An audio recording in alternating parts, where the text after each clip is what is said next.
परम प्रभु श्री अरविंद परमा दिव्य जननी श्रीमा चरण कमल अनंत कोटि प्रणाम जनाई आरंभ करवा आज ऑनलाइन एस्पिरेशन पाठचक्र कार्यक्रम। आज ऑनलाइन एस्पिरेशन पाठचक्र उपस्थित थिबा समस्त भाई अपा मान को वंदे मातरम आ प्रणाम। कार्यक्रम आरंभ रे आमे मां को नीरव रे ध्यान करवा मदर्स म्यूजिक सहित ऑर्गन म्यूजिक सहित समस्त साइलेंस हवा।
आमे एत बड़ जाए मां को नीरव ध्यान करुले।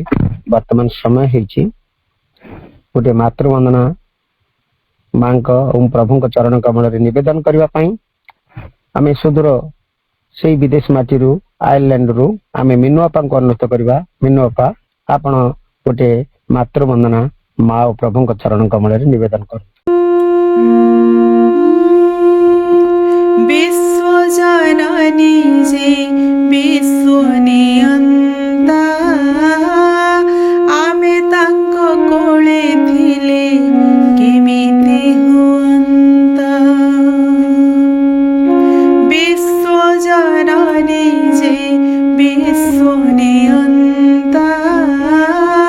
आमे तांको कोले थिले केमिति हुअंता। सते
धन्यवाद अफा बहुत सुंदर वंदनाटी एवं आपणकर स्वर सजाई सुंदर भाव में आप विदेशी माटी माँ चरण कमल प्रभु चरण कमल अर्घ्य प्रदान कर बहुत सुंदर समस्त मन प्राण आत्मा को माँ चरण कमल प्रभु चरण कमल उन्मिलित कर रखी धन्यवाद अपा वर्तमान समय है आम मंत्रमयी सावित्री को सप्ताह आम 2 दिन आलोचना करुचु गुरुवार एवं शुक्रवार गत काली आमे आमे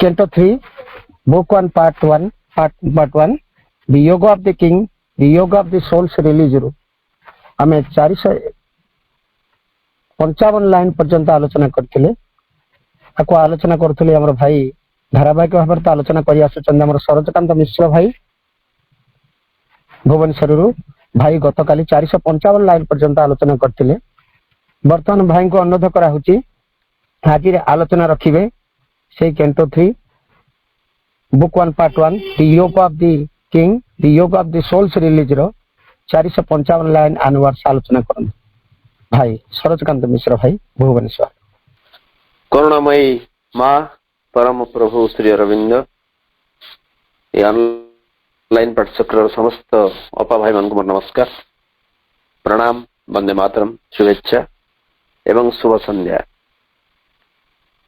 आमे आलोचना जारी रखिथिले book 1 the book of beginnings canto 3 the yoga of the king the yoga of the souls release तो जो लास्ट 2 लाइन आमे काली आलोचना करथिले जो सेंटेंस से आरंभ करिबा अशोपति एक उत्तीर्ण हो जाइछंती चेतनार एक उच्चतम शिखर को बा उच्चतर शिखर को किंतु तथापि सेठी से देखुचंती एठी पतनर भय अछि स्खलनर भय अछि पुणी थे पछकू फेरी जबार आशंका रही एवं ये जो पछकू फेरिवार आशंका रही जो आतंक भय रही तार कारण हूँ आम सबकनसियस आकर्षण बा गोटे अवचेतन आकर्षण यही भयर बा पतन बा स्खलन कारण हो पारे ये अवचेतन आमे काली अवचेतन संपर्क में आलोचना करते माँ एवं श्री अरविंद विशद भाव में अवचेतन को व्याख्या करछंती श्री अरविंद कहते निश्चेतना एवं चेतन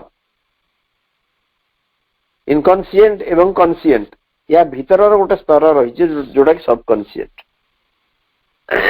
आम सचेतन रहू बाह्य चेतना रे बेले बेले आम उन्मुक्त हो गोटे दिव्य प्रभाव प्रति माँ को प्रति प्रभु को प्रति सेतेबेले अनेक जिनिस आम भितर बाहरी जाए सबकनसियस लुचि जाती आमे भाबू ये जिनस आम भितर पलैगला किंतु प्रकृति से जाएनी से जिनस पुणी से जिनस जाकर सबकनसियस अवचेतना लुचिकी थाए समय सुजोग पाइले से अवचेतना से जिनस बाहरिक आमको व्यतिव्यस्त करती दिने जोटा आम भावुलु जे आम भितर काली कहूली जतक इलनेस जहाँ आमर रोग क्या अवचेतनता हूँ आमर मेमोरीज आमर बिलीफ्स आमर फियर आमर जो विश्वास आमर जो भय आमर जो स्मृति सी सब अवचेतन रही जाए एवं आमे बेले बेले सचेतन नथिले सेड़ा सब उपरକୁ पड़े आसंदी एवं आमको अत्यंत भाव में एक विपदपूर्ण अवस्था आमको पकई दियंती तेणु से सबकनसियस पुल बहुत दीर्घ एदावत माँ एवं श्री अरविंद पृथ्वी के आसवा पूर्व जोग मार्ग अन्य माने जाई ना ता नुहे किंतु केही केबे ए सबकनसियस टी को बा सबकनसियस भीतर को देखा बा सबकनसियस टी परिष्कार करने केही केबे प्रयास करी नाही कौन सी जोग मार्ग ये अवचेतनार कथा कह जाए ना माँ एवं श्री अरविंद से कहते अवचेतना रूपांतरित नहला पर्यंत किछि ही अचीव करा जाई पारि नाही ସେଇଥିପାଇଁ ମା କହୁଛନ୍ତି ମୁଁ ତମର ସବକନସିୟସ ରୁ କାମ ଆରମ୍ଭ କରୁଛି, ଏ ପ୍ରତିଶ୍ରୁତି ସେ ଆମକୁ ଦେଇଛନ୍ତି। ତେବେ ଏଇ ଯୋଉ ସବକନସିୟସ ଜନିତ ଯୋଉ ସ୍ଖଳନ, ଯୋଉ ପତନ, ଯୋଉ ପଛକୁ ଫେରି ଆସିବାର ଭୟ, এইটা ବି ସମ୍ପୂର୍ଣ୍ଣ ଖରାପ ନୁହେଁ। ସେ ଲାଷ୍ଟ 2 ଲାଇନ କାଲି ଆମେ ଯୋଉ ଆଲୋଚନା କରୁଥିଲେ, these 2 lines are off quoted lines. These two the supreme diplomat can use. He makes our fall a means for greater rise. এই ଯୋଉ ପତନ ବା ସ୍ଖଳନ, ସେଇ ଆମର ସୁପ୍ରିମ ଡିପ୍ଲୋମାଟ, ସେଇ ଚରମ ଏବଂ ପରମ କୂଟନୀତିଜ୍ଞ, ତାକୁ ସେ ବ୍ୟବହାର କରିପାରନ୍ତି। କାହିଁକି ନା ଆମର ଯୋଉ ପତନ ଘଟିବ ବା ପତନ ଘଟିଲା ବା ସ୍ଖଳନ ଘଟିଲା, ତାକୁ ଏକ ବୃହତ୍ତର ଆରୋହଣର, ଏକ ବୃହତ୍ତର ଉର୍ଦ୍ଧ୍ୱାୟନର ଏକ ଉପାୟ ହିସାବରେ ସେ ତାକୁ ବ୍ୟବହାର କରିପାରନ୍ତି। କାହିଁକି ନା ସାଧାରଣ ଆମେ ଗୋଟେ ଛୋଟିଆ କାମଟେ କଲାବେଳେ ବି ସେଠି ସମ୍ପୂର୍ଣ୍ଣ ରୂପେ ବିଫଳତାର ଆଶଙ୍କା ନାହିଁ ବୋଲି ଆମେ କହିପାରିବାନି, ବା ଆମେ କେବେ ବିଫଳ ହବା ନାହିଁ ସେ କଥା କହିପାରିବାନି। କିନ୍ତୁ ସେଇ ଯୋଉ ଆପାତ ବିଫଳତା ଭିତରେ ଗୋଟେ ସଫଳତା ରହିଛି ଲୁଚିକିରି। ଆପଣମାନେ ସମସ୍ତେ ଥୋମାସ ଆଲଭା ଏଡିସନଙ୍କ କଥା ଜାଣିଥିବେ। ଆମର ଯିଏ ଇଲେକ୍ଟ୍ରିକ ବଲ୍ବର ଯିଏ ଉଦ୍ଭାବକ, ସେ ହେଉଛନ୍ତି ଥୋମାସ ଆଲଭା ଏଡିସନ। ଏବଂ ଥୋମାସ ଆଲଭା ଏଡିସନଙ୍କ ବିଷୟରେ ସମସ୍ତେ ଜାଣିଥିବେ। ଥୋମାସ ଆଲଭା ଏଡିସନ ପିଲାଦିନୁ ଜଣେ ବିଲୋ ଆଭରେଜ ଛାତ୍ର ଥିଲେ। ତାଙ୍କ କାନକୁ ଭଲ ଶୁଣାଯାଉନଥିଲା। ସେତେବେଳେ ସ୍କୁଲକୁ ଗଲେ, ସ୍କୁଲରେ ପାଠ ପଢୁଥିଲେ, ଭଲ ଛାତ୍ର ନଥିଲେ। ଦିନେ କଣ ହେଇଛି ନା, ତାଙ୍କର ଯିଏ ଟିଚର ଗୋଟେ ଚିଠିରେ ତାଙ୍କ ଡାଏରୀ ଭିତରେ ଦେଲେ, କହିଲେ ଏଇ ଚିଠିଟା ତମ ମାଙ୍କୁ ଦବ। ସେ ଚିଠି ନେଇକି ସେ ନିଜେ କିଛି ପଢିନାହାନ୍ତି ସେ ଚିଠିକି ନେଇକି ସେ ତାଙ୍କ ମାଙ୍କୁ ଦେଲେ। ମା ଯେତେବେଳେ ସେ ଚିଠି ପଢିଲେ, ସେଥିରେ ଲେଖା ହେଇଛି, ଡିଅର ମ୍ୟାମ୍, ଆଉ ଆପଣଙ୍କ ପୁଅ ଏ ସ୍କୁଲରେ କିଛି ପାଠ ପଢୁନି, ବିଲୋ ଆଭରେଜ, ସେ ବି ସମ୍ ସର୍ଟ ଅଫ ଫିଜିକାଲି ହ୍ୟାଣ୍ଡିକ୍ୟାପ୍, ତା କାନକୁ ଶୁଣା ଯାଉନି, ତାକୁ ଆଉ ସ୍କୁଲକୁ ପଠାନ୍ତୁନି, ଆପଣ ତାକୁ ଘରେ ପଢାନ୍ତୁ, କାରଣ ସ୍କୁଲକୁ ଆସିଲେ ଆମ ସ୍କୁଲର ସୁନାମ ବ୍ୟାହତ ହବ। ମା ସେଠି ପଢିଲେ ତାଙ୍କର, ଏବଂ ଚୁପଚାପ ତାକୁ ଡାଏରୀ ଭିତରେ ରଖିଲେ। ଯେତେବେଳେ ଥୋମାସ ଆଲଭା ଏଡିସନ ପଚାରିଲେ, ମା ସେ ଦିଦି କଣ ଲେଖିଛନ୍ତି? ନା ସେ ଲେଖିଛନ୍ତି ଯେ ତମ ପୁଅ ଏତେ ଭଲ ପଢୁଛି, ତାକୁ ପଢେଇବା ପାଇଁ ଆମର ଏଠି ଶକ୍ତି ନାହିଁ, ଅତଏବ ସେ ସ୍କୁଲକୁ ନ ଆସିକି ଘରେ ପଢୁ, ତାର ବହୁତ କ୍ଷମତା ରହିଛି ପଢିବାର, ତେଣୁ ତୁ କାଲିଠୁ ଆଉ ସ୍କୁଲ ଯିବୁନି, ମୁଁ ତତେ ପଢେଇବି। ସେଇଠୁ ଆରମ୍ଭ ହେଇଛି ତାଙ୍କର ଜୀବନର ଜୟଯାତ୍ରା। ଏବଂ ପରବର୍ତ୍ତୀ କାଳରେ ଯେତେବେଳେ ବିରାଟ ବୈଜ୍ଞାନିକ ହେଲେ ଏବଂ ଗୋଟେ ଇଲେକ୍ଟ୍ରିକ ବଲ୍ବ ଯେତେବେଳେ ତିଆରି କରୁଥିଲେ, ସେ କୁହାଯାଏ he failed for 10,000 times, 10,000 ଥର ସେ ଅକୃତ କାର୍ଯ୍ୟ ହେଲେ, ତାଙ୍କର ପ୍ରଚେଷ୍ଟା ବ୍ୟର୍ଥ ହେଲା। ଏବଂ ତାଙ୍କୁ ଯେତେବେଳେ ତାଙ୍କର ଗୋଟେ ସାଙ୍ଗ ଆସି କହିଲା, ତୁ କାହିଁ, why are you insisting on that, ତୁ କାହିଁ ସେଥିରେ ଲାଗିଛୁ, ତୁ ତ 10,000 ଥର ଫେଲ କଲୁଣି, you have failed 10,000 times। Thomas Alva ଏଡିସନଙ୍କର ଆନ୍ସର ପ୍ରକୃତରେ ଆମକୁ ସମସ୍ତଙ୍କୁ ବିସ୍ମିତ କରେ। ସିଏ କହିଲେ, କିଏ କହିଲା ମୁଁ 10,000 ଥର ଫେଲ ହେଇଛି ବୋଲି? ବରଂ ମୁଁ କହିବି, ମୁଁ ଏଇଥିରୁ ଶିଖିଲି ଯେ ଏଇ 10,000 ଉପାୟରେ ଗୋଟେ ଇଲେକ୍ଟ୍ରିକ ବଲ୍ବ ତିଆରି ହେଇପାରିବ ନାହିଁ। I learned, it was a lesson for me, it was not a failure at all। ଇଏ ମୋ ପାଇଁ ଏକ ଅକୃତ କାର୍ଯ୍ୟତା ନୁହେଁ, ଇଏ ମୋ ପାଇଁ ଏକ ବିଫଳତା ନୁହେଁ, ବରଂ ମୁଁ ଜାଣିଲି ଏଇ 10,000 ଉପାୟରେ ଗୋଟେ ଇଲେକ୍ଟ୍ରିକ ବଲ୍ବ ତିଆରି ହେଇପାରିବ ନାହିଁ। Maybe on the next attempt I may succeed, and he did succeed। ସେ ସଫଳ କୃତକାର୍ଯ୍ୟ ହେଲେ ପରବର୍ତ୍ତୀ ପ୍ରୟାସରେ, ପରବର୍ତ୍ତୀ ଚେଷ୍ଟାରେ। ଅତଏବ ଅସଫଳତା, ପତନ, ସ୍ଖଳନ ଏସବୁ କିଛି ବଡ କଥା ନୁହେଁ, ବିଲକୁଲ ବଡ କଥା ନୁହେଁ। କିନ୍ତୁ ଏଇ ଅସଫଳତା, ଏଇ ସ୍ଖଳନ, ଏଇ ପତନକୁ ଆମେ କିଭଳି ଆଟିଚ୍ୟୁଡରେ, ଯଦି ସାଧାରଣ କଥାଟିଏ କଲାବେଳେ ଏଭଳି ବିଫଳତାର ସାମ୍ନା ଆମକୁ କରିବାକୁ ପଡୁଛି, ତେଣୁ ଏଇ ଯୋଉ ଆମର ପାଇଁ ଦୁରୂହ କାର୍ଯ୍ୟଟି, ଯୋଉ ବିରାଟ ବିଶାଳ ବିପୁଳ କାର୍ଯ୍ୟଟି ମା ଏବଂ ଶ୍ରୀ ଅରବିନ୍ଦ ଫିକ୍ସ କରିଛନ୍ତି, ସ୍ଥିର କରିଛନ୍ତି, ସେ ରାସ୍ତାରେ ତ ବିଫଳତା, ଅସଫଳତା, ଅକୃତ କାର୍ଯ୍ୟତା ଖୁବ ସ୍ୱାଭାବିକ। ତେବେ ଏଇ ପତନ ବା ସ୍ଖଳନକୁ ସେଇ ପରମ କୂଟନୀତିଜ୍ଞ, ସେଇ ପରମ ଆମର ସମସ୍ତ ସର୍ବୋଚ୍ଚ ସତ୍ତା, ସିଏକୁ ମଣିଷର ଉତ୍ଥାନ ପାଇଁ, ମଣିଷର ଉଦ୍ଧାରୋହଣ ପାଇଁ ଏକ ଉପାୟ ହିସାବରେ ମଧ୍ୟ ବ୍ୟବହାର କରିପାରନ୍ତି। ଏବଂ କାହିଁକି କରିପାରନ୍ତି ତାର ଏକ୍ସପ୍ଲାନେସନ ସେ ପରବର୍ତ୍ତୀ ଲାଇନ ମାନଙ୍କରେ ଦଉଛନ୍ତି। ଆମେ ଏଇ ଯାଏଁ ପଢିଥିଲେ କାଲି। ଫର ଏଠି ଫର ଅର୍ଥ ହଉଛି because far into ignorant nature's gusty field, into the half-addered chaos of mortal life, the formless power, the self of eternal light, follow in the shadow of the Spirit's descent, the twin duality forever one, chooses its home mid the tumults of the sense. ଏମିତି କାହିଁକି ହୁଏ? ଏ ସ୍ଖଳନର ବା ଏ ପତନର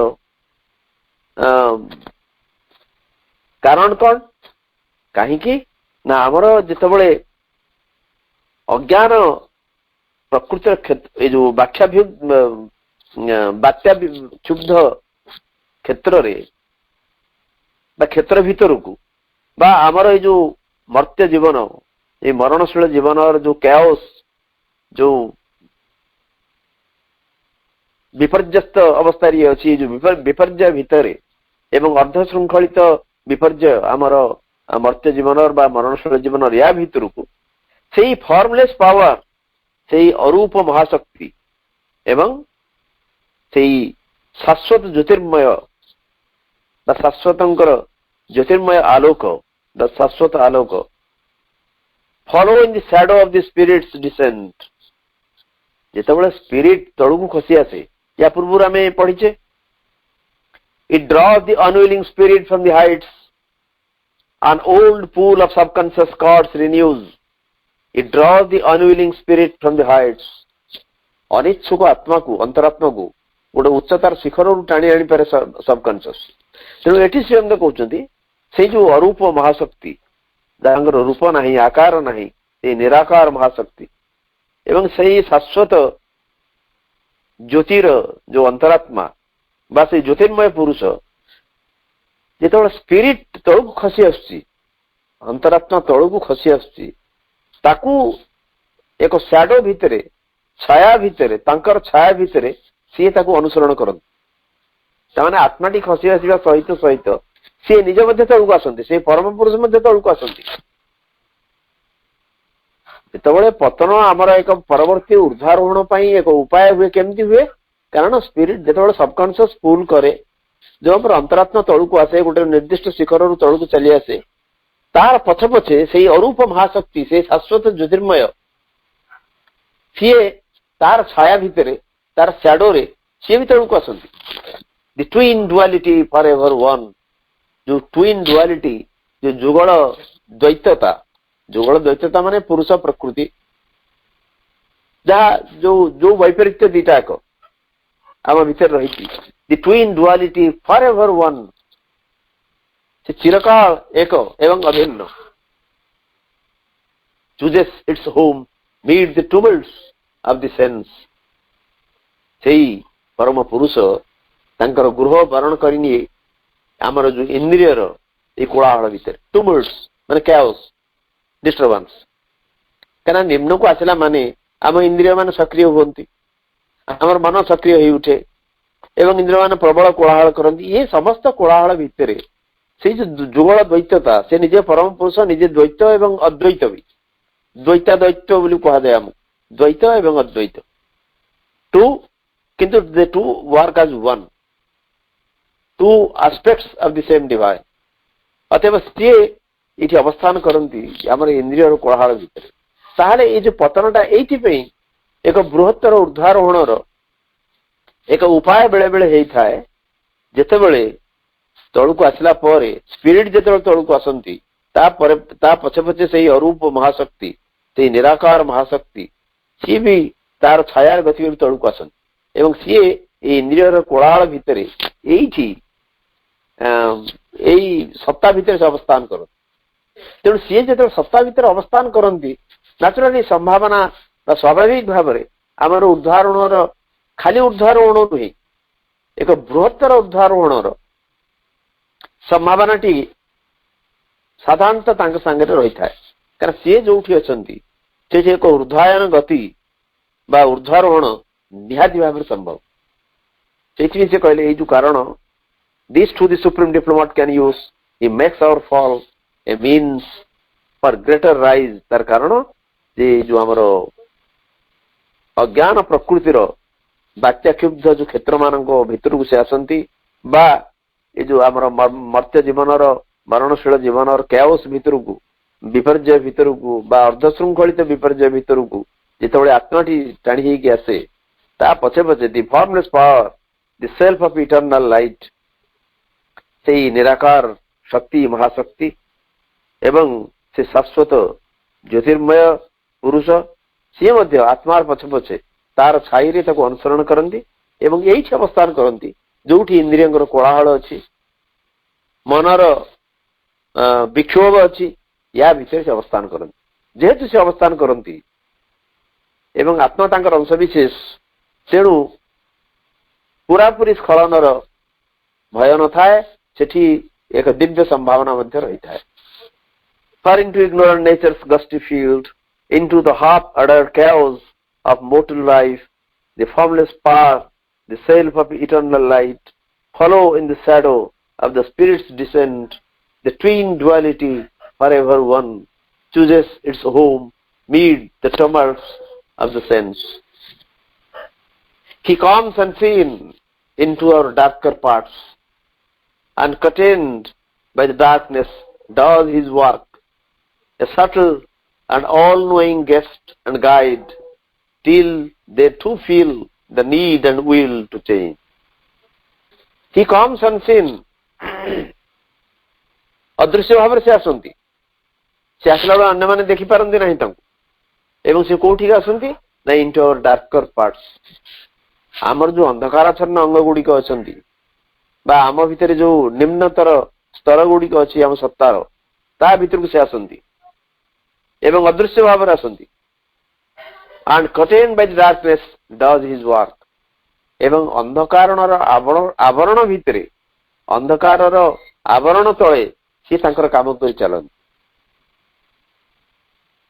कई न देखा अवस्था से आसती कारण कहार देखिबार प्रयोजन नहीं तेणु से सेमती आसती आमर डार्कर पार्ट मान को आसती आमर निम्नतर अंश मान पाखु आसती आमर सबलिमिनाल पार्ट्स आमर जो मग्न चेतन अंश रही भीतर को प्रवेश करती एवं सेठी अंधकारर आवरण भितरे से तांकर काम कर चलती a subtle and all knowing guest and guide सी होचन जन सूक्ष्म सर्वदर्शी सर्वज्ञ अतिथि एवं दिशारी सूक्ष्म सर्वज्ञ अतिथि एवं से दिशारी गाइड आमर मार्गदर्शक सी ही सबू एवं सी से अंधकार अंश मान भितरे अंधारर आवरण तले काम कर चलती till they too feel the need and will to rise to change it their earth हूँ आमर अंश माने आमर जो पार्ट्स आमर जो डार्कर पार्ट्स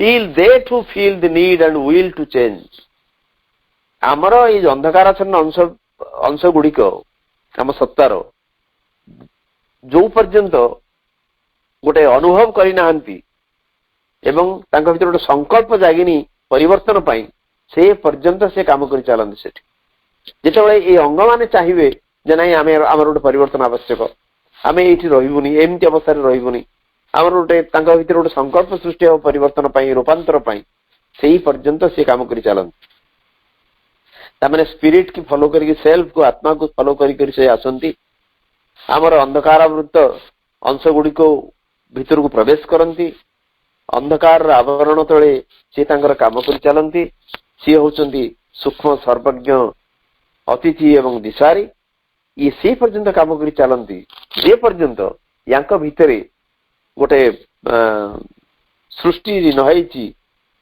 आकांक्षा बदलिबा पई बा एक आवश्यकता बदलिबा पई ए अंग माने so he comes unseen into our darker parts and curtained by the darkness does his work, a subtle and all-knowing guest and guide, till they too feel the need and will to change. तापर line beautiful line बहुत समय आम अनेक समय coat करू आज ना काली बोधे निराकार भाई गोटे पोस्टिंग होता से दी लाइन से all here must learn to obey a higher law our body cells must hold the immortal flame. All here must learn to obey a higher law. Our body cells must hold the immortal flame. एठी प्रत्येक को समस्त को गोटे उच्चतर विधान को मानी चलिबाक पड़िबो. All here must Sethi must model टा लगेचन श्रीअरविंद. मस्ट जोट लगे बोधे या पूर्व अवतरे आम आलोचना करथिले. मस्ट मॉडल टा जोट लगे से तार अर्थ होचे almost it is an order, बाध्य. तेणु all here must learn to obey a higher law. एक उच्चतर विधान को समस्त को मानी एठी चलिबाक पड़िबो, जोटा कि होउनी. से उच्चतर विधान होउची, से ऊर्ध्वतर विधान होउची भगवान को विधान. एवं our body cells must hold the immortal flame. आमर शरीर प्रत्येकटी कोष से इमोर्टल फ्लेम, से अमरर जो अग्निशिखा को मस्ट होल्ड ताकू धरी रखियो.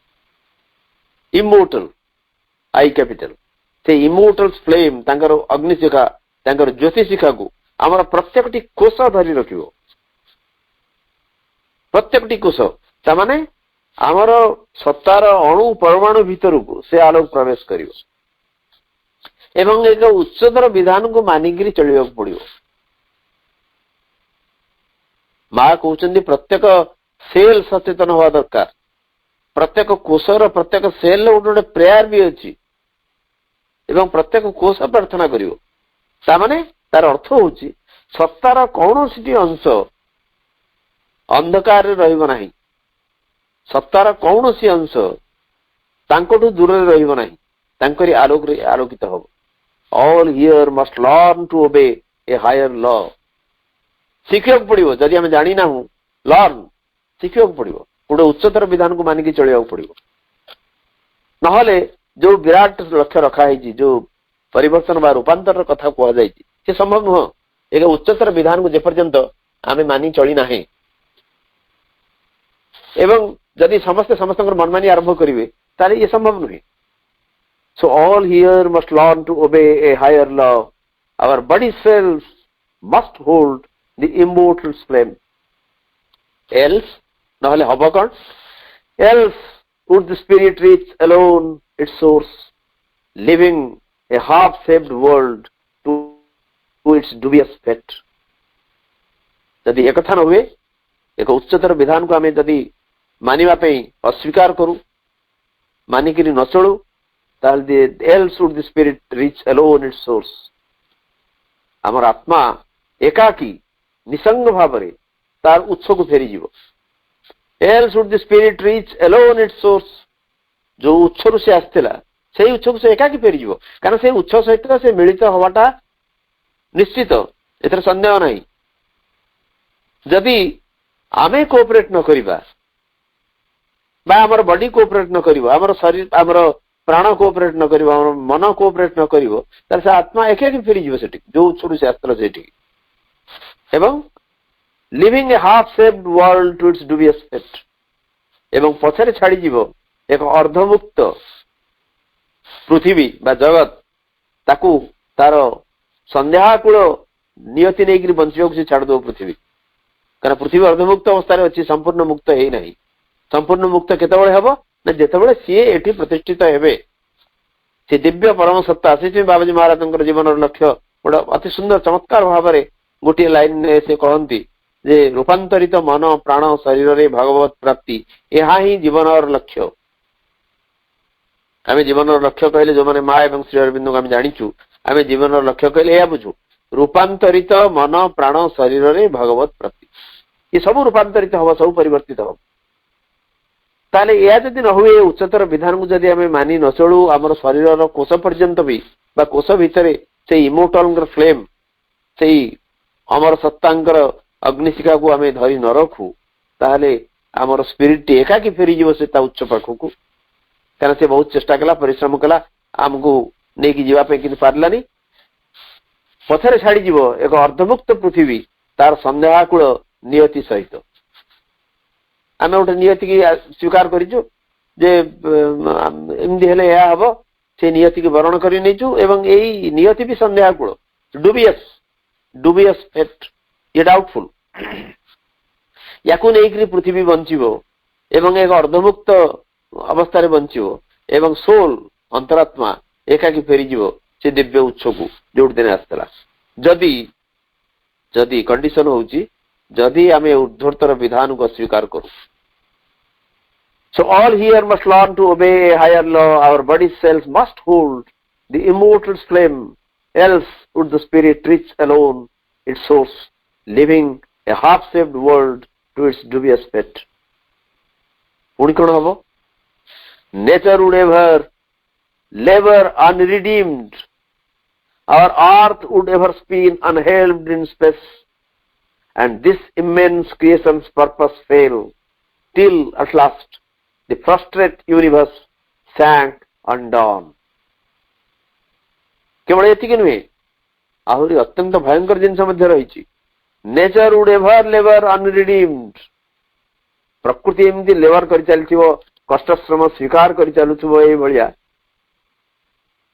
असंस्कृत भावे अनरिडीम्ड अनसेव्ड ताकू रक्षा करिया पे केही नथिबे एम चलथिबो से पृथ्वी गतानुगतिक भावरे चिराचरित भावरे यांत्रिक भावरे mechanically nature would ever labour unredeemed. प्रकृति एमती परिश्रम कर चलुथिबो गोटे कष्टश्रम स्वीकार करथुबो ताकू रक्षा करिया पे केही नथिबे एवं our earth would ever spin unheld in space.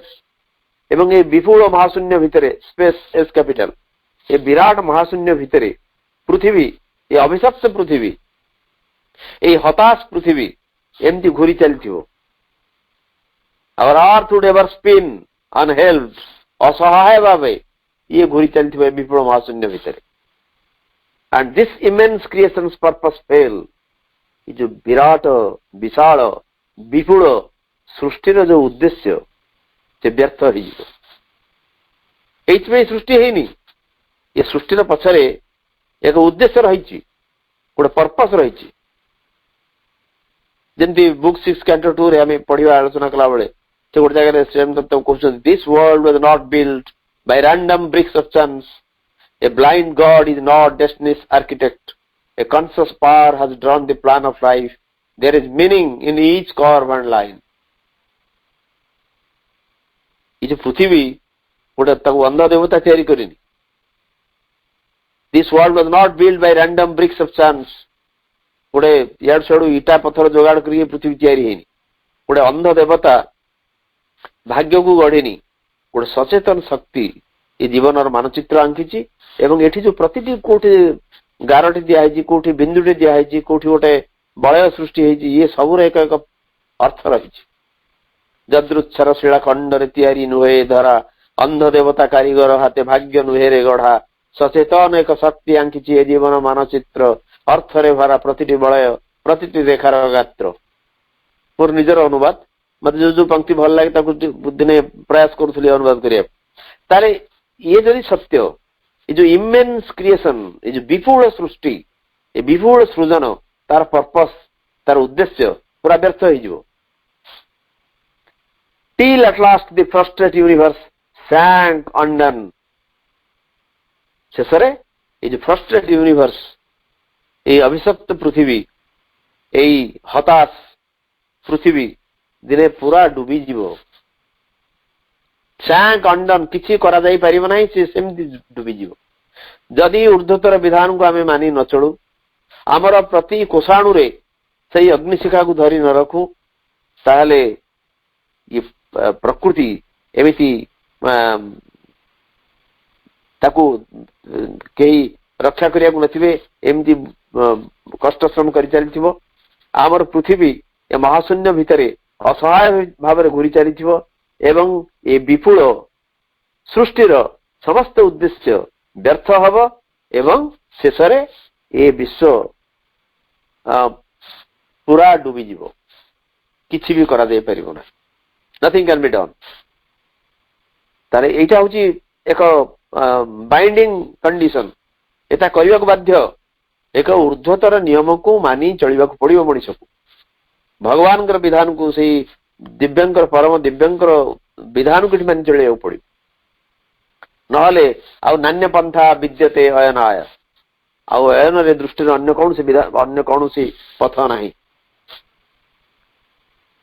Even his godlike strength to rise must fall. His greater consciousness withdrew behind, dim and eclipsed. His human outside strove to feel again the old sublimities, bring the high, shaving touch, the ethereal flame, call back to its dire need, the divine force. अच्छा ए पर्यंत जो till at last the frustrated universe sank undone ये गोटे साधारण general statement देले श्री अरविंद जे पतनर आवश्यकता रही सब आग कहले पतन घटिबार भय रही एते उच्चकू अशुभति उठ सारा पर गोटे स्पिरिचुअल जर्नी आध्यात्मिक यात्रा पथरे अनेक रास्ता अतिक्रांत कला पर भी पतनर भय अच्छी स्खलनर भय अच्छी एवं पुणी आशार बाणी शुणेले ये निराशार बाणी प्रथम राग कहले ये जो सेक्शन आरंभ पतन एवं स्खलन भय रही कहते पतन एवं स्खलन या से दिव्य परम कूटनीतिज्ञ से एक बृहत्तर ऊर्ध्वारोहण एक उपाय हिसाब से व्यवहार करि पारंती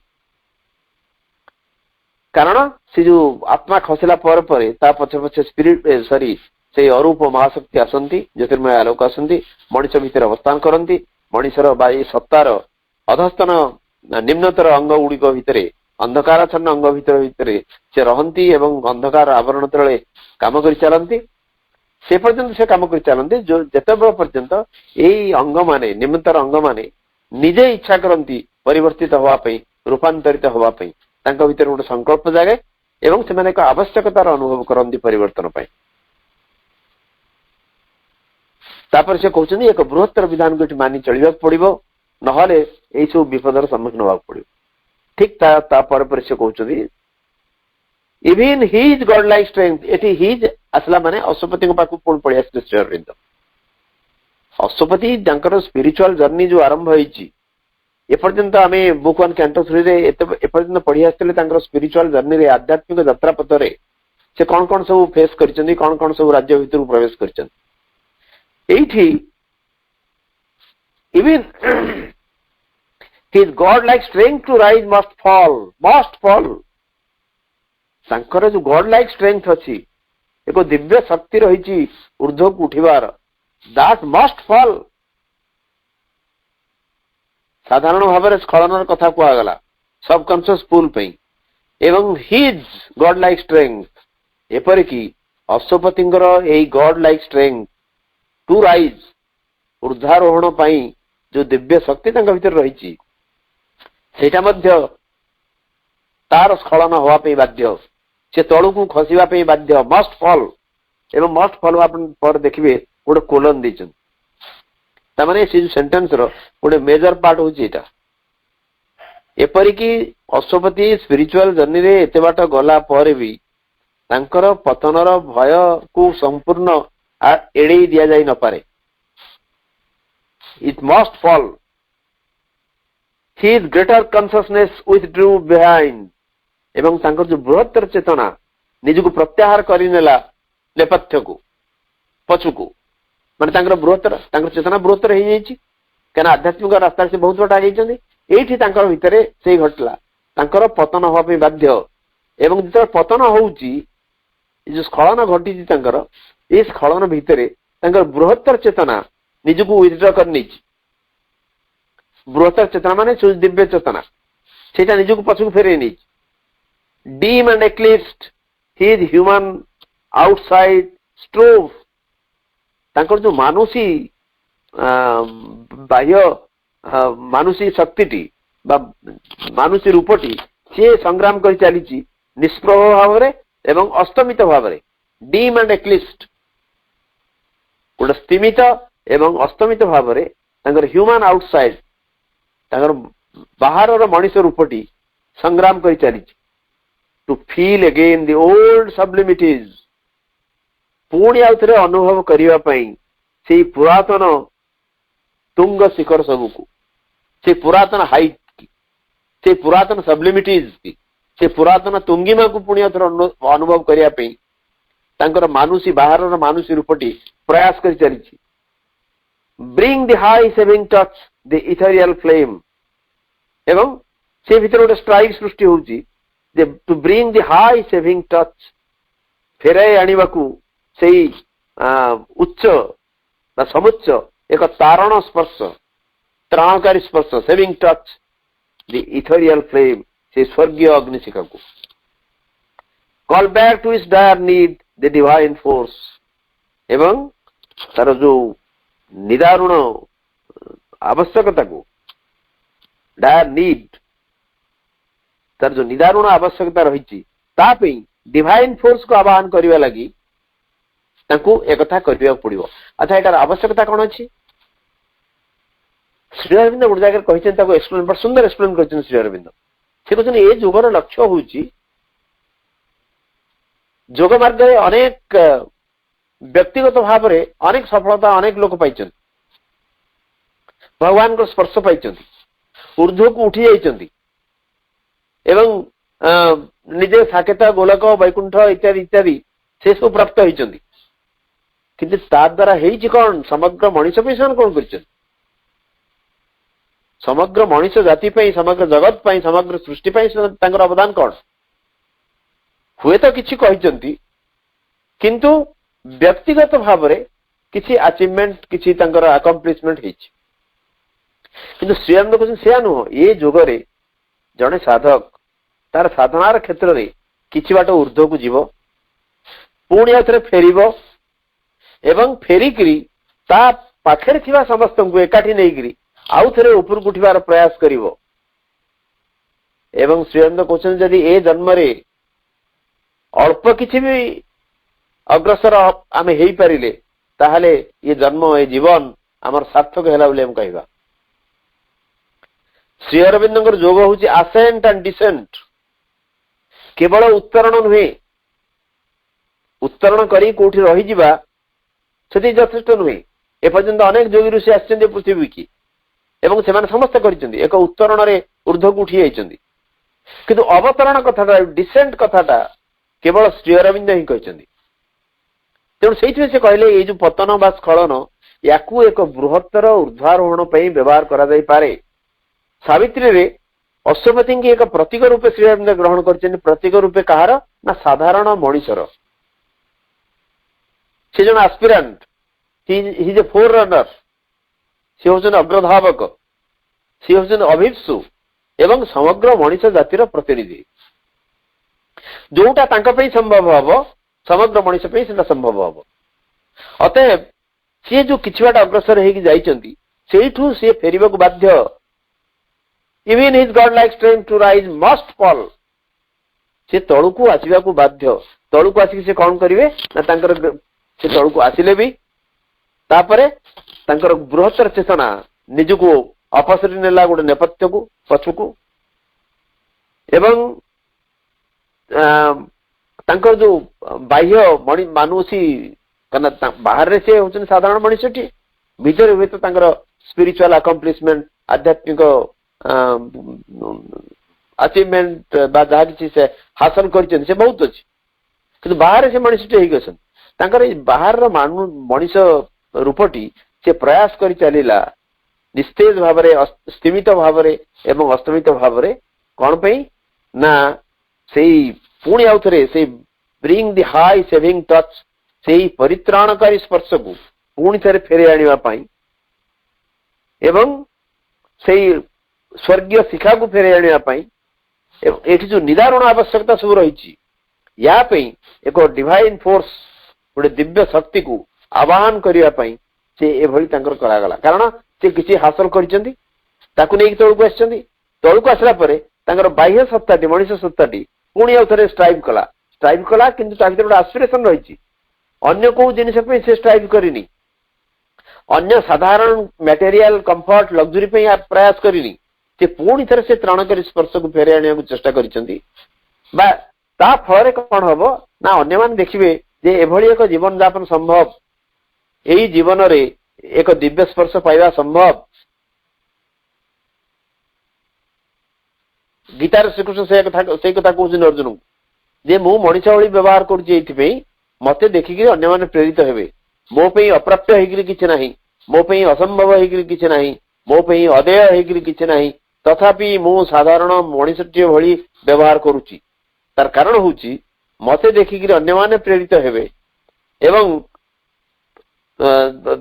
से जानी ये निजे भगवान होइकरी भी मनुष्य भलिया सब काम करूचंदी अतएव सेमाने सेही काम करिवे किंतु अनेक समय कौन होची ना अवदानंती मांग मूढ़ा मानुषी तनुमाश्रितम मु जेहेतु मानुषी तनुटिए धरिची मते these people are taking me for granted अनेक समय से हुए अतएव एठी अश्वपतिଙ୍କର कर्तव्य एवं दायित्व या रहिची even his godlike strength to rise must fall his greater consciousness withdrew behind dim and eclipsed his human outside strove to feel again the old sublimities bring the high saving touch the ethereal flame call back to its dire need the divine force मनुष्य जीवन गोटे Sublime stage को उठी जाई पारिबो सेही आशा सेही संभावना रहिची ताकू पुणी आउ तळू फेरिकी एसबू काम करिया पड़ी अश्वपति की always the power poured back like sudden rain or slowly in his breast a presence grew it clambered back to some remembered height or soared above the peak from which it fell always the power poured back like sudden rain से शक्ति सब बड़े अजाड़ी हे पड़ी गोटे हठात वर्षा भलिया गोटे सहसा वर्षा भलिया से जो शक्ति के आह्वान करा जाउछि डिवाइन फोर्स बा पावर को से शक्ति सब बड़े जदि ठीक भाव आह्वान करा जाए ठीक भाव अहिंसा करा जाई पारे से ऑलवेज से शक्ति आसीछि एवं poured back like sudden rain वर्षा भली और slowly in his breast a presence grew अथवा तांकर भितरे अंतर भितरे से गोटे उपस्थिति के वर्तमान गोटे उपस्थिति वृद्धि लाभ कला तांकर भितरे it clambered back to some remembered height एवं सी पुणी सम रिमेम्बर्ड हाइट जो उच्चता को दिन से जाइथिले एवं सेटा से मने पकुचंदी सेही उच्चता को पुणी आउ थरे कष्ट हो पछके आरोहण करिगले एटी क्लाम्बर र अर्थ होची क्लाइंब विथ डिफिकल्टी क्लाम्बर अर्थ होची क्लाइंब विथ डिफिकल्टी कष्ट सही चढ़िया पड़ो तांका भीतर जो प्रेजेंस गोटे ग्रो कला सेटा आस्ते आस्ते धीरे धीरे तांकर जो आगुरु किछि उच्चतर शिखर को से जाइथिले उच्चता को जाइथिले ताको माने पकेले सेठी की ये पुणी क्लाम्बर करिगला और soared above the peak from which it fell किंबा जो शिखर रु तांकर आत्मा खसी आस्तेला तार ऊर्ध्व को मध्य से उठीगले जोठू खसी थिले तांकर स्पिरिट जो हाइट रु खसी आस्तेला तळु को से हाइट रु मध्य ऊर्ध्व को से उठ चल याको हमें लिंक करिवा सेही पुणी the line this too the supreme diplomat can use he makes our fall a means for greater rise एक बृहत्तर उद्धारण पाई एक पतनर स्खलनर एक सामयिक स्खलन कारण ये जो पतन बा स्खलन आछि ये टेम्पररी ये संपूर्ण क्षणस्थायी ये पतन बा स्खलन ये परमानेंट नुहे जदि जड़े तार अभिप्सा रखी पारा मु थॉमस अल्वा एडिसन को कथा जहाँ कहली एमती अनेक उदाहरण दि जाए पारे जदि जड़े अभिप्सा को रखिछन ठीक भाव में ये पतन हूँ सामयिक ये खूब टेम्पररी एक ऊर्ध्वारोहण जो से जाइए आगु किसी आड़ आरोहण कर जाइए तार ऊर्ध्व को मध्य से उठी जाई पारे उठी गले भी तेणु एक बृहत्तर ऊर्ध्वारोहण किसी पछकू फेर दरकार माँ गोटे जगह कहते गोटे लंग जंप कला बेलू जमी गोटे स्पोर्ट्समैन पछकू फेरे रिट्रीट करे से रिट्रीट आवश्यकता रही पछकू फेरिवार आवश्यकता रही कारण to gather energy to gather strength तेणु पछकू फेरिले पुणी आउ शक्ति संचय करी एक धरतु लंग जंप रे गोटे पार्टिसिपेंट भाग नौ अंशग्रहण कर प्रथम चेष्टा रे से 12 फुट डेला परवर्ती प्रयास से पुणी आउ पछकू फेरिला एवं सेकेंड जंप रे से हुए 13-14 फुट क्रॉस कर जाई परिबो तेणु प्रथमे जो 12 फुट से डेला ताकू अधिका से गला अतः पछकू फेरिला तो से गला तेणु ये पतनर एक आवश्यकता रही ଏବଂ ଏ ପତନ ଏବଂ ସ୍ଖଳନ ଶେଷ କଥା ନୁହେଁ, ଇଏ ଟେମ୍ପୋରାରୀ, ସାମୟିକ ଏବଂ କ୍ଷଣିକ। ମୁଁ ଭାବୁଛି ଆମେ ଆଉ 4-5 ମିନିଟ୍ ଖଣ୍ଡେ ଅଛି, ଆମେ ଏଇଠି ରଖିବା। ଯଦି କିଛି ଜିଜ୍ଞାସା ଥାଏ ତାର, କାରଣ ଏଇଟା ପ୍ରକୃତରେ ଟିକେ ଡିଫିକଲ୍ଟ ଥିଙ୍ଗ, ତାକୁ ତାର ଏକ୍ସପ୍ଲାନେସନ ଦରକାର। ଚେଷ୍ଟା କଲି ମୋର ସୀମିତ ଜ୍ଞାନ ଅନୁସାରେ ମୁଁ କିଛି କହିବା ପାଇଁ। ଯଦି କିଛି ଜିଜ୍ଞାସା ଥାଏ ଭାଇ ବାପାଙ୍କର, ତାହେଲେ ଆମେ ସେ ସମ୍ପର୍କରେ ଆଲୋଚନା କରିବା। ନମସ୍କାର, ବନ୍ଦେ ମାତରମ୍। ଭାଇ ଅଶ୍ୱପତିଙ୍କ ଯୋଗରେ ଏଇଟା ଶ୍ରୀଅରବିନ୍ଦ ଲେଖୁଛନ୍ତି, ଏ ପତନର ଆଜ୍ଞା। ସମ୍ଭାବନା ଘଟୁଛି ନା ଆମେ ଯାହା ଜାଣୁଛେ ଅଶ୍ୱପତିଙ୍କ ଯୋଗ ହଉଛି ଶ୍ରୀଅରବିନ୍ଦଙ୍କର ଯୋଗ, ଇଏ ସେଇ ଉଦାହରଣରେ ଏଇଗୁଡା ସବୁ ଆସୁଛି?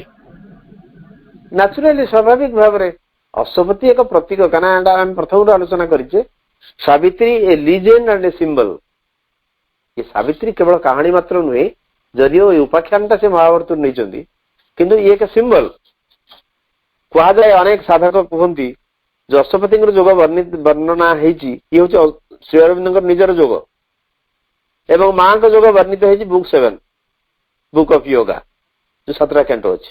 କୁହାଯାଏ, ଅନେକ ସାଧାରଣ କହନ୍ତି ଗୋଟେ ଆଲିଗୋରି ଦେ ହାଭ୍ ଡ୍ରନ୍, କିନ୍ତୁ ନ୍ୟାଚୁରାଲି ସିଏ କହୁଛନ୍ତି ଏଭଳି ପରିସ୍ଥିତିରେ ପତନର ସମ୍ଭାବନା ଅଛି, ଏବଂ ଖାଲି ସମ୍ଭାବନାଟି କହିଦେଇକି ସେ ନୀରବ ହେଇଯାଉନାହାନ୍ତି।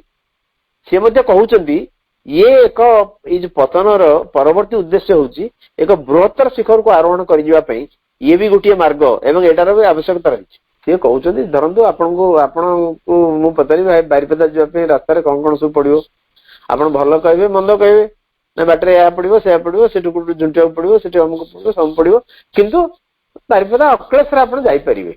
ଏସବୁ ସମ୍ଭାବନା ହୁଏତ ଥାଇପାରେ, କିନ୍ତୁ ଏସବୁ ସମ୍ଭାବନା ମାନେ ଯୋଉ ସମ୍ଭାବନା ନେଗେଟିଭ ପସିବିଲିଟିଜ, ତା ସତ୍ତ୍ୱେ ବି ୟୁ କ୍ୟାନ୍ ରିଚ୍, ଯାଇପାରିବେ। ତ ସେଠି ସେ କହୁଛନ୍ତି ଯେ ପତନ ଆସୁଛି, କାରଣ ସବୁବେଳେ ଆମେ ଏଇ ଯୋଉ ଏଣ୍ଟାୟାର ଲାଇଫ ଅର ସାଧନା is not a bed of roses, ये फूलर सेज नुहे।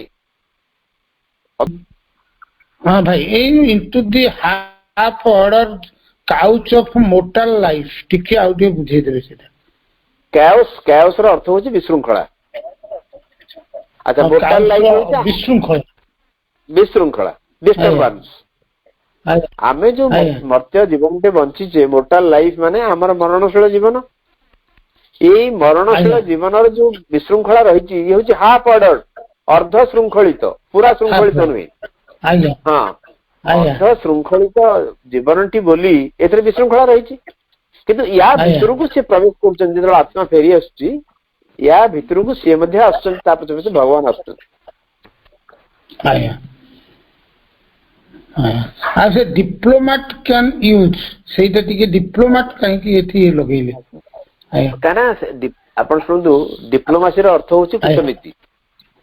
ଡିପ୍ଲୋମାଟ କୂଟନୀତିଜ୍ଞ। ଆଚ୍ଛା, ଯିଏ କୂଟନୀତିଜ୍ଞ, ସେ କୂଟନୀତି ଯୋଉ ପ୍ରୟୋଗ କରନ୍ତି, ସେ କୂଟନୀତି ପଜିଟିଭ ହେଇପାରେ, ନେଗେଟିଭ ହେଇପାରେ। ଏବଂ ଧରନ୍ତୁ ଆମର ଶକୁନି କୂଟନୀତିଜ୍ଞ ଜଣେ ଥିଲେ, ଆମେ କହିପାରିବା ମହାଭାରତର କ୍ୟାରେକ୍ଟରକୁ ନବ, କିନ୍ତୁ ଶକୁନି ସବୁବେଳେ ତାର କୂଟନୀତି ପ୍ରୟୋଗ କରିକି ସେ ନେଗେଟିଭ ଆଡେ ଗଲା। अच्छा, कृष्ण को मध्य कहुए दि ग्रेटेस्ट डिप्लोमाट, भगवान को कहुए कृष्ण होचंदी ग्रेटेस्ट डिप्लोमाट। से विभिन्न डिप्लोमासी आपनकर महाभारत प्रति उपाख्यान आप देखिए, जयद्रथ वध ठू आरंभ करके द्रौपदी वस्त्र हरण ठू आरंभ कर प्रत्येक कोठी से नांदी, किंतु केबे कौन कथा बाहर कहि ना, आगुरु सुचै दे ना, तंकर से कूटनीति के प्रयोग करछन्ती एवं एमान को प्रति मुहूर्त रक्षा कर चलछन्ती। तेणु ये हूँ सुप्रीम डिप्लोमाट, आमर पतन को आमर स्खलन को मध्य एक ऊर्ध्वारोहणर, बृहत्तर ऊर्ध्वारोहणर एक उपाय रूपे से व्यवहार करि पारंत। आज्ञा, दी ट्विन ड्युअलिटी फॉर एवरवन, ड्युअलिटी ता माने कोन? आज्ञा, प्रकृति पुरुष एवरवन एक्जिस्टेंस कम्प्लेक्सनेस सब ए सब डुअलिटी, हमको ये डुअलिटी, हाँ हाँ, ये ट्विन डुअलिटी हमको बाहर लगे अलग अलग, किंतु मूलतः से एक जमती गोटे परिवार स्वामी स्त्री, स्वामी रोजगार की आने हम जदि बाहर देखिबा दुहे भिन्न भिन्न काम करछन्ती, किंतु गोटे जदि निरेखी क्रिया हम देखिबा उभय एक उद्देश्य काम करछन्ती। ଗୋଟେ ଫ୍ୟାମିଲି ଚଳିବା ପାଇଁ ଉଭୟଙ୍କର ଭୂମିକା ରହିଛି। ବର୍ତ୍ତମାନ ସମୟ ହେଇଛି ଆମେ ସାଇଲେନ୍ସ ରହିବା, ମାଙ୍କର ମାତୃମନ୍ତ୍ର ମ୍ୟୁଜିକ ସହିତ, ମାଙ୍କର ଅର୍ଗାନ ମ୍ୟୁଜିକ ସହିତ ସମସ୍ତେ ସାଇଲେନ୍ସ ହେବା ଏବଂ ତାପରେ କାର୍ଯ୍ୟକ୍ରମକୁ ବିରତି ଘୋଷଣା କରିବା।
हाँ समस्त भाई बापा मान को बंदे मात्र प्रणाम, प्रभु मां को प्रणाम जनाई और भाई को धन्यवाद ज्ञापन करी कार्यक्रम को विरति घोषणा करवा। कार्यक्रम ओभर।